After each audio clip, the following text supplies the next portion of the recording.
Hello there. You're really welcome to At Home with Breffney. It's episode 41. And in this podcast, each week we talk about some aspect of property. For example, it's either making money from property, buying property, the business of being an estate agent, or how to tackle your interior in your home.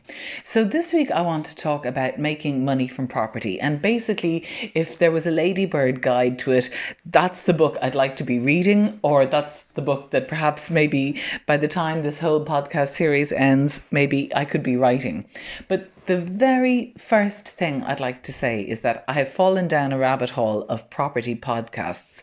They're mainly UK podcasts, and if you're interested in making money out of property, here are some podcasts to listen to. There's the Property Podcast, there's This Week in Property, there's the Progressive Property Podcast, and there's the Property Vault. And they all seem to be manned by extremely gung-ho English or Scottish people who are busy making money out of property. And of course, it's a bit distracting because they're all talking about the English property market. They're talking about builders' fees over there. And I think, oh my God, nothing would happen in Ireland for the kind of money they're talking about. You know, in some of the podcasts, they're talking about maybe spending 5,000 on a property. And I think, really, is it possible to get anything done for 5,000 in a property here? But maybe that's because I haven't got into the nitty gritty of it yet. But certainly my own experience would tell me not much would get done in a property for 5,000 euros here. However, the general gist of everything that these property podcasts are saying is that it is perfectly possible to make money out of property without necessarily having any money to invest in it yourself. And there are a certain few ways that they go through all of the time. So I'm going to let you figure that one out when you're listening.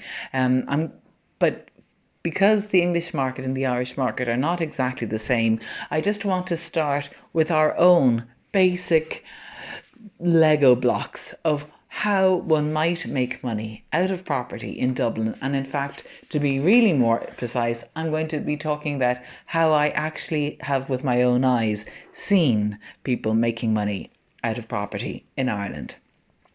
So there are nine ways that I'd like to cover, and I'm just going to whiz through them. It's really just to put some of this stuff out on the table and just have a look at it and figure out what the next steps are for all of us who are interested perhaps in making money out of property. From my own point of view, during the boom, we got far too involved in property, so it's made me very much twice shy of getting involved in property again.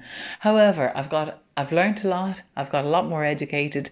I've now got an estate agent's license, and I'm working in the trade.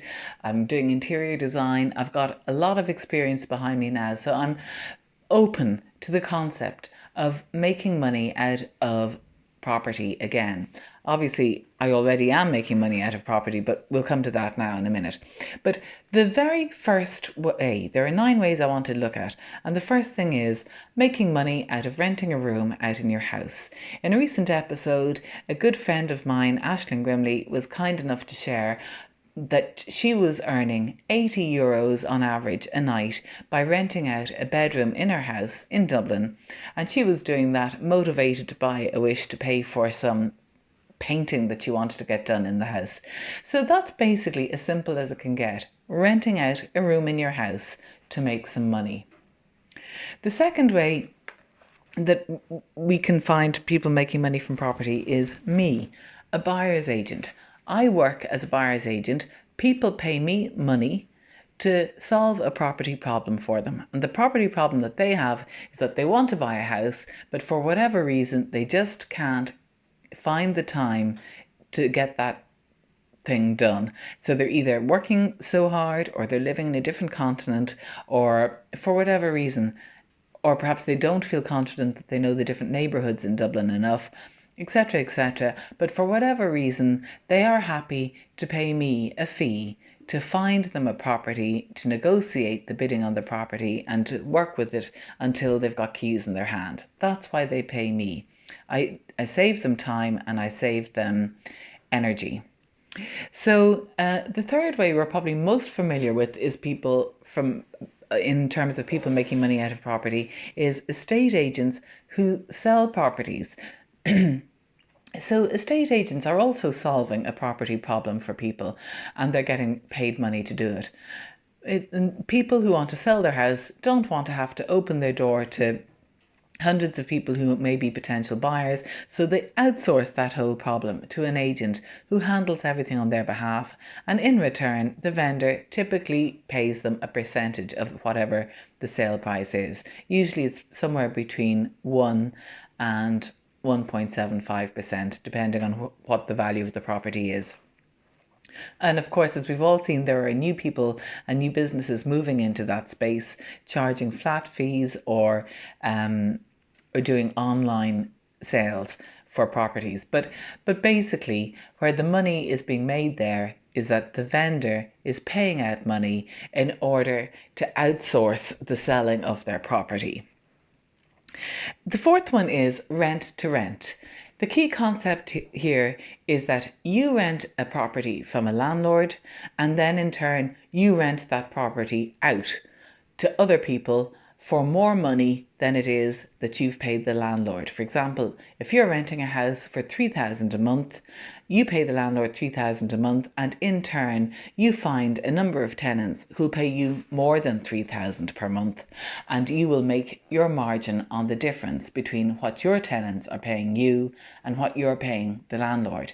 That's called a rent-to-rent scheme, and seems to be a very popular one among the property podcast listeners for getting into the property world without actually having any cash to invest.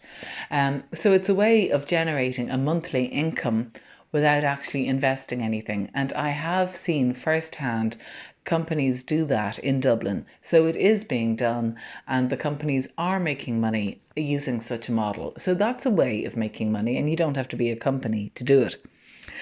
The fifth way is buying a property, adding value to it, and selling it on. So some of the ways of adding value to that property are refreshing the kitchen and the bathroom, adding a loft conversion or an attic conversion, adding an extra bedroom by building over a garage, adding a big kitchen living room that everyone wants by extending out the back. So there are some ways of adding value to a property and then selling it back. And you make your money by selling it for more than it's cost you to both buy the property and do the renovation work to the property, and your margin is made on the difference. And it's debatable whether there's money to be made doing that in Dublin at the moment, and I'm in the process of doing some sums at the moment to see, is this actually a viable proposition right now? Can you get the work done at a rate that still allows you to make a margin when you sell it? So I'm actively doing up my template now, going out to view houses, getting costs from builders and seeing, is this viable or not? The sixth way is buying a house and building another house in the garden. So typically here you're buying a corner house, or perhaps you're buying a house with a long garden and potential to build a mews house at the back of the garden. But the key thing is you're not really looking at the house itself that you're buying, you're more looking at the site that the house is on and seeing, can you get another house onto that site?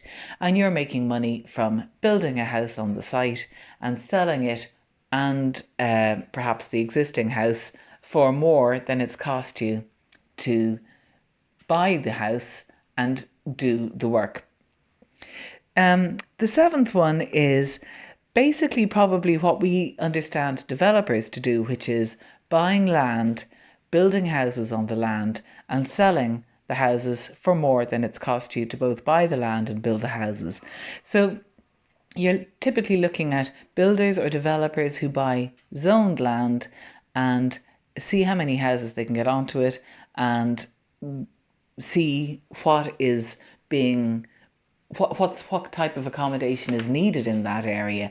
And I guess sometimes they haven't got it right, as we've all seen with ghost estates where developers bought land, built what they thought was needed in the area or wanted in the area, but those estates never got finished because the builders ran out of money. And from the looks of the levels of occupancy of those ones that have been built, perhaps the builders didn't actually build what was needed in that area in the first place. So developers don't always get it right, but if they do, that's how they make their money, by selling the houses for more than they've paid for the land and the cost to build the house.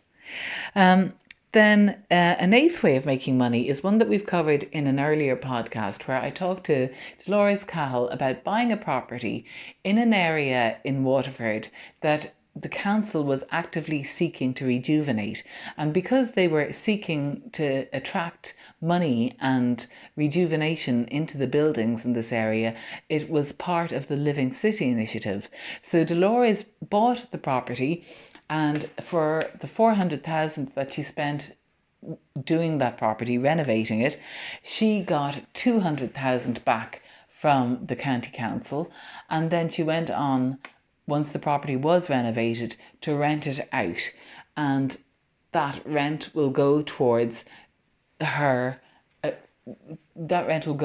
paying the loan on the property that she has bought. And in due course and in time, she'll hope to have that asset, which will be a money earning asset for her. So that's another way, an eighth way, which is basically taking advantage of tax incentives to renovate property and to build your asset base in areas where the government are actively trying to attract you in. The ninth and final one to think about is borrowing to buy property. So right now it looks like the banks have an appetite to lend somewhere between 60 and 70% of a property price to people who want to buy a property as an investment. So if you've got about 30 or 40% of a deposit, then it's likely that the banks will lend you the balance to buy a property. And the thinking here is that you'll buy the property, you'll rent it out, and you're hoping that the rent will cover the repayments on the mortgage, on the loan that you have with the bank. So that's the ninth way. You're basically borrowing to buy a property that you hope will appreciate in value, and you hope that the rent, or you'll have done your sums and the rent will pay off your loan.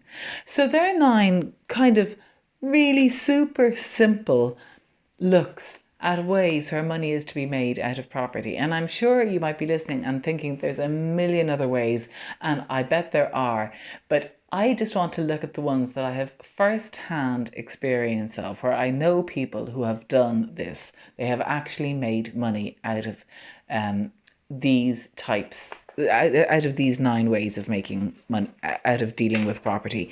So if you have any other ways, I'd be really delighted to hear from you. And if you're interested, like me, in exploring this whole world of property development, making money from property, then there's a talk on in the Sandymount Hotel on the 7th of May. It's €20 in, and one of the speakers will be Catherine Brennan, who is a woman who has renovated, I think, 40 properties. So she's going to be sharing her story, and I'm certainly dying to hear it. So, and there'll be other people, I think Pepper, the basically vulture fund company, or whatever words you might like to use for them, but Pepper Finance will be there talking about how they approach property. So it's the Sandymount Hotel. It's Tuesday the 7th, and I'm going along, and it would be great if you're interested to come along, and maybe we could set up a network of people who want to get involved in property development, and we can all share. We'll all have different strengths, and we could all get cracking together. So thanks for listening, and have a lovely rest of your weekend.